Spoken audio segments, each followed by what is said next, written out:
¿Qué tal? Soy José Díaz Balart y estas son las noticias de este viernes en Digital. Noticias Telemundo Digital. Se hunde la tierra, crece el enorme socavón en una comunidad de Puebla y comienza a destruir una de las casas. El agujero ya tiene las dimensiones de una cancha de fútbol. Discriminado por mexicano. Hablamos con un estudiante de Carolina del Norte que no le dan su diploma de graduación por presentarse a la ceremonia envuelto en la bandera mexicana. AMLO se la juega.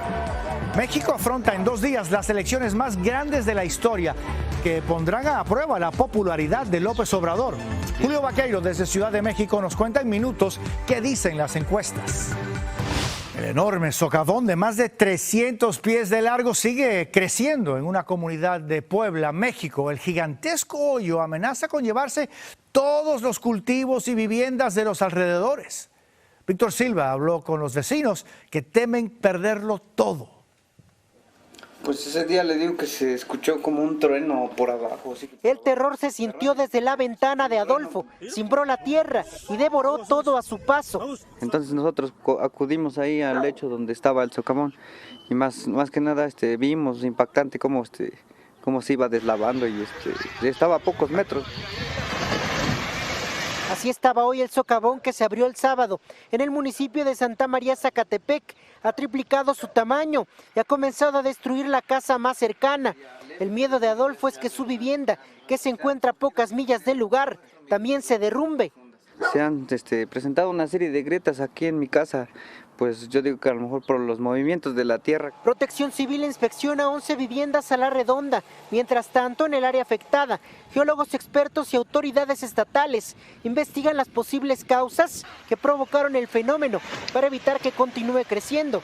Cerca de 10 expertos en la materia haciendo toma de muestras de agua, de tierra, justamente para poder evaluar realmente qué es lo que está sucediendo. De acuerdo con Protección Civil, este socavón ya rebasa los 65 pies de profundidad y tiene más de 300 pies de diámetro, lo equivalente a una cancha profesional de fútbol. Y mientras el socavón aumenta, también el miedo. Gabino teme perder su siembra. Pues sí, da miedo, la verdad sí, da miedo porque no se había visto y más que ahorita va creciendo. En medio de la incertidumbre, el sitio se ha convertido en una especie de lugar turístico, donde llegan curiosos a tomarse la foto. El lugar ya aparece en Google Maps y hasta una canción ya le compusieron. En Puebla, México, Víctor Silva, Noticias Telemundo. En el estado de Coahuila, al menos 7 mineros quedaron sepultados por el colapso de una mina de carbón. Equipos de protección civil se trasladaron al lugar en el municipio de Musquis para realizar tareas de rescate. De momento no se sabe si están vivos o muertos. Hasta allí también llegaron los familiares para seguir al minuto las novedades. Los primeros indicios señalan que el colapso puede haber sido causado por un desbordamiento e inundación de la mina. En Carolina del Norte, un estudiante latino de 18 años se quedó sin su diploma de graduación de secundaria porque fue envuelto en la bandera mexicana. La escuela dice que violó el código de vestuario. Javier Vega habló con él y tiene la historia.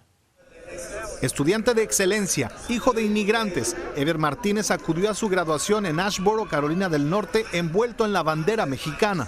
Pero llegado su turno, la directora paró la entrega de reconocimientos. Pues me dice que no la puedo usar y que es contra la regla. Yo sí lo veo un poco de racismo porque si hubiera sido probable otra bandera como la de aquí, hubiera sido algo diferente. Cuando esta mujer lo para y le dice quítate la bandera o no te voy a dar tu diploma, sentí que mi mundo se terminó ahí. Recibió un sobre simbólico y sus compañeros celebraron el momento.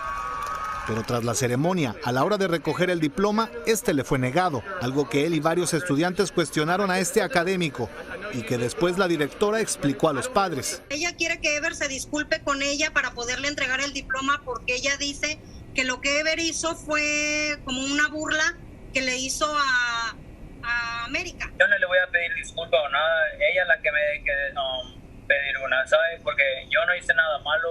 Sobre el incidente, la escuela explicó: nuestro código de vestimenta para la graduación es compartido con anterioridad con los estudiantes y el uso de una bandera de cualquier tipo es una violación al código. Y es que otros alumnos usaron accesorios con referencias mexicanas, pero sí recibieron su diploma. Elementos que, a diferencia de la bandera, argumentó la escuela, eran una desviación aceptable del código establecido. Seguimos trabajando para resolver este asunto con el estudiante y su familia para que reciba su diploma, prometió la institución. Pero el certificado no ha sido liberado y este viernes un grupo de familiares y compañeros de Ever se manifestaron en el plantel. Siento muy ofendida porque él nomás está representando sus raíces de mis padres. La familia exige una disculpa de la escuela y la entrega pública del diploma negado. Javier Vega, Noticias Telemundo. De vuelta a México, el gobierno prepara un plan de intensa vacunación en el norte del país para reabrir su frontera. A partir de julio se usará el 1 millón de dosis donadas por Estados Unidos y otros 2 millones que aún están gestionando. Isa Osorio tiene los detalles.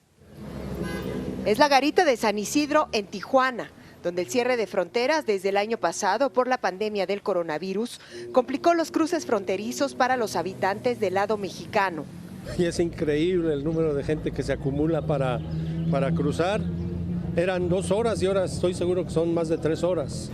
Pero eso podría cambiar. México comenzará a aplicar 1 millón de dosis de la vacuna Johnson & Johnson donadas por Estados Unidos en 39 municipios fronterizos, con un solo objetivo: la reapertura de la frontera a partir de julio. El presidente Obrador también aseguró que buscará otras 2 millones de dosis de vacunas. Y se está haciendo el trámite para ampliarlas, ya sea que se reciban más. Parte de esas vacunas también se van a distribuir entre las zonas turísticas de Los Cabos y la Riviera Maya, para reactivar 2 de los destinos favoritos de los norteamericanos en México. Es esencial que ya estén vacunados para que puedan seguir recibiendo a los turistas. Pero en México apenas se ha vacunado al 10% de la población. Si bien queda todavía mucho camino por recorrer, la jefa de gobierno de la Ciudad de México anunció que la capital mexicana regresa a semáforo verde. Yo creo que no debiéramos de entrar a semáforo verde. Es la preocupación porque muchos perdimos el trabajo. Hasta ahora en este país se han recibido 43 millones de vacunas, insuficientes para sus casi 128 millones de habitantes. En México, Isa Osorio, Noticias Telemundo. La tasa de adolescentes hospitalizados por COVID-19 aumentó de manera preocupante en marzo y abril. Así lo alertaron los Centros para la Prevención y el Control de Enfermedades. Un estudio encontró que cerca de 1/3 de los hospitalizados de entre 17 y 12 años entre enero y marzo necesitaron cuidados intensivos. Por eso, la directora de los CDC urgió a que los mayores de 12 años se vacunen y recordó que hasta no estarlo deben seguir usando mascarilla. Y gracias a esas ventajas de la vacunación en lugares de trabajo de California, donde todos los empleados estén inmunizados, no será un requisito llevar mascarilla. Las nuevas recomendaciones de las autoridades de salud del estado entrarán en vigor este 15 de junio. No obstante, establecen que donde haya trabajadores sin vacunar, todos deben llevar cubrebocas. También en California siguen las iniciativas para incentivar la vacunación entre los latinos, que hoy incluso recibieron serenata en un barrio de Los Ángeles. Acompañado de estos acordes de mariachi, líderes locales fueron puerta por puerta desmintiendo mitos sobre las vacunas en Boyle Heights, uno de los barrios con gran presencia latina en la ciudad. Además, se ofrecieron tarjetas de tiendas y de regalo para los que se decidieran vacunarse en una clínica móvil instalada cerca de la comunidad. En noticias políticas, Facebook extendió la suspensión al expresidente Trump de su plataforma por al menos 2 años. La decisión deja a Trump de cara a las próximas elecciones de medio término sin poder usar Facebook, de donde fue silenciado por alentar el asalto al Capitolio en enero pasado. El expresidente reaccionó en un comunicado indicando que es un insulto para los 75 millones de personas que votaron por él y que la próxima vez que esté en la Casa Blanca no habrá más cenas a pedido de Mark Zuckerberg y su esposa. En tanto, México se prepara para votar este domingo en las elecciones más grandes de su historia. Lo hace tras una campaña marcada por la violencia, con decenas de políticos asesinados. Julio Vaqueiro está en la capital mexicana con detalles. Julio, buenas tardes. ¿Es mucho lo que se juega el presidente López Obrador en estas elecciones? ¿Qué tal, José? Buenas tardes. Sí, y es muy interesante porque el presidente no está en la boleta, pero estas elecciones sí son una especie de referéndum para su gobierno. Con los resultados de este domingo sabremos si los mexicanos aprueban o no aprueban el desempeño de Andrés Manuel López Obrador. Si lo aprueban, pues le dan la mayoría en el Congreso, la mayoría en los gobiernos estatales y así podrá cumplir con sus promesas. Si no lo aprueban, entonces no conseguirá estas mayorías y el futuro será mucho más difícil para López Obrador. Julio, al día de hoy, ¿qué dicen las encuestas? Pues es interesante también esto, José, porque como muy pocas veces no dan mucha claridad. E incluso en algunos estados hay resultados que son contrastantes. Así que con exactitud no sabemos qué va a pasar el domingo. Sí se anticipa que quizá Morena, el partido de López Obrador, pierda algunos puestos en el Congreso, pero mantenga la mayoría. Pero son pronósticos apenas. Nosotros hoy, para sentir cómo están los mexicanos en la calle, pues salimos a preguntarles porque ya comienza la cuenta regresiva. Algo importante está por suceder en México. Lo dicen los periódicos y lo dicen en la calle. Como ciudadano mexicano hay que salir a votar, que es una responsabilidad, es un compromiso. Este domingo el país se sumergirá en las elecciones más grandes de su historia. En total, los mexicanos votarán por los candidatos a más de 20,000 cargos públicos, entre ellos los gobernadores de 15 estados y la renovación total de la Cámara de Diputados, actualmente dominada por Morena, el partido en el gobierno. ¿Por qué son tan importantes estas elecciones? Es muy importante salir a votar, porque es una decisión.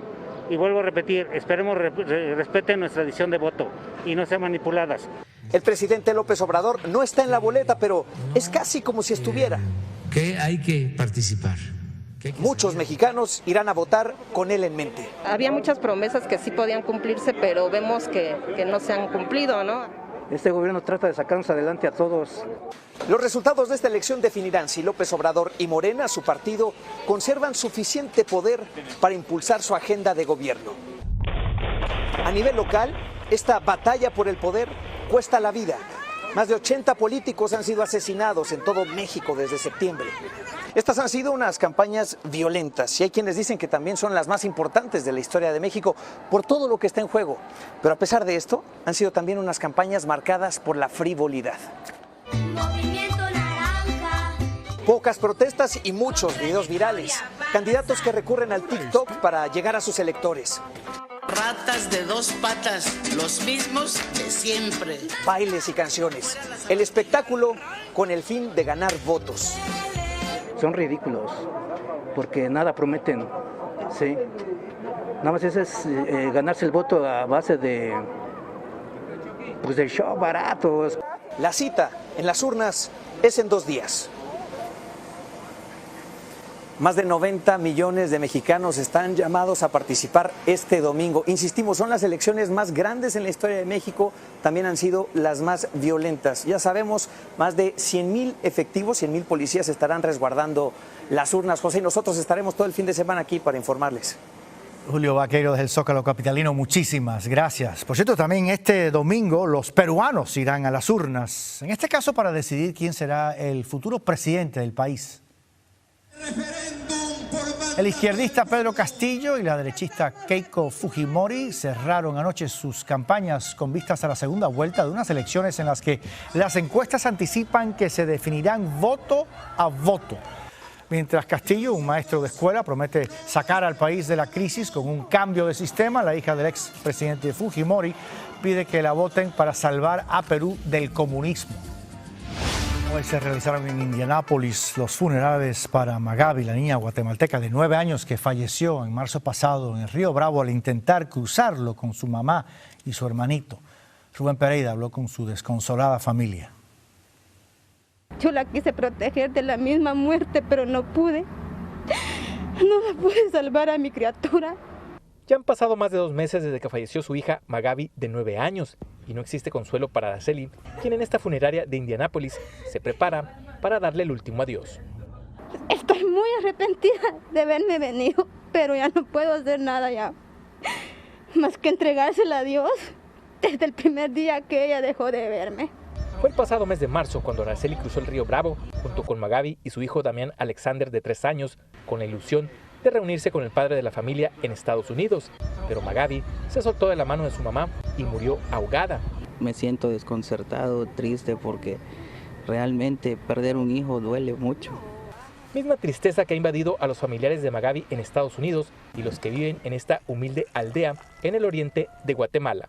El sábado, en este cementerio de Indianápolis, la pequeña Magaby será sepultada junto a su sueño de crecer con sus padres, aquí en los Estados Unidos. Su mamá tiene un mensaje para aquellos padres que buscan cruzar el río Bravo con sus hijos pequeños. Pero si ustedes tienen allá cómo sobrevivir, estar bien, aunque sea pobremente, mejor quédense en donde están, protejan a sus hijos. Mientras, Araceli se queda con la esperanza de que algún día se volverá a reunir con su hija, quien se convirtió en su angelito. Con esa alegría que ella tenía, con esas palabras, con esas ganas de decirme, mami, te amo por siempre. En Indianápolis, Rubén Pereira, Noticias Telemundo. Y en medio de una ola migratoria que ha dejado tragedias como esta, migrantes en Arizona están apelando a una peligrosa técnica para cruzar la frontera que no se veía hace décadas. Francisco Fajardo tiene las imágenes. El intento lo hicieron en grupo, corriendo desde México hacia Estados Unidos lo más rápido que podían.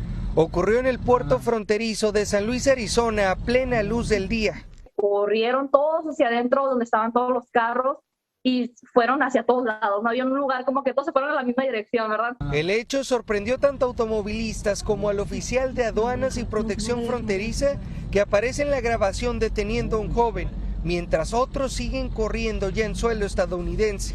Nunca nos había tocado ver que la gente corriera cruzando la frontera. Pero esta modalidad de cruce no es nueva. Así corrían a contraflujo de los autos a principios de la década de los 90, quienes se aventuraban entre las vías en San Isidro, California. Ese tipo de actividad tenemos años, yo creo más de 20 años que no la miramos. A fines de los años 80 y a principios de los años 90 era una táctica que comúnmente se usaba. El problema era tal en ese entonces que letreros como este se colocaron cerca de la frontera donde se alertaba de migrantes corriendo en la autopista. En aquellos instantes tenían la orden del comandante de la patrulla fronteriza del sector San Diego de no corretear a los inmigrantes o a los criminales en las áreas de tráfico. Aquí en San Isidro, en la salida hacia Tijuana, el último de estos señalamientos de la mamá cruzando con los niños se retiró por allá del 2017. Lo que sí se mantiene es el cerco de alambre en medio de la carretera que se colocó para cerrar el paso a quienes intentaban cruzar.